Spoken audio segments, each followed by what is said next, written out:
भारताने जम्मू काश्मीरमधील पहलगाम येथे झालेल्या दहशतवादी हल्ल्याचा बदला घेत मंगळवारी रात्री 1:30च्या सुमारास ऑपरेशन सिंदूर अंतर्गत पाकिस्तान आणि पाकव्याप्त काश्मीरमधील 9 दहशतवादी तळांवर क्षेपणास्त्रांनी हल्ला केला। बहावलपूर, कोटली आणि मुझफ्फराबाद येथे भारतीय लष्कराने हल्ले केले।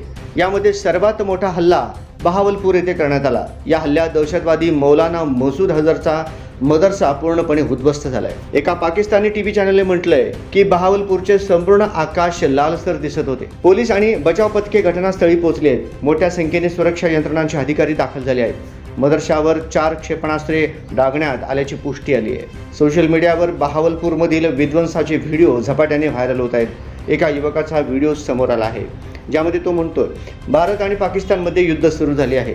माझ्या बहावलपूर शहरावर बॅलिस्टिक क्षेपणास्त्रांनी हल्ला केलाय। मौलाना मसूद अझहरच्या मदरशावर 4 क्षेपणास्त्रे डागण्यात आली आहेत। हल्ल्यानंतर बहावलपूरमध्ये मदरसे रिकामे करण्यात आले असून मोठ्या संख्येने लोक रस्त्यावर दिसून येत आहेत। एका व्हिडिओमध्ये एक युवक म्हणतो की सर्व मदरसे रिकामे करण्यात आले असून मध्यरात्रीच अफवांचे वातावरण निर्माण झाले। जैश-ए मुख्यालय सुमारे 200 एकरमध्ये पसरलेले होते, ज्यात एक मस्जिद, शाळा, रुग्णालय, शेती फार्म आणि एक ट्रेनिंग कॅम्प होता। भारतीय लष्कराच्या क्षेपणास्त्रांमुळे हे मुख्यालय संपूर्णपणे नष्ट झाले आहे।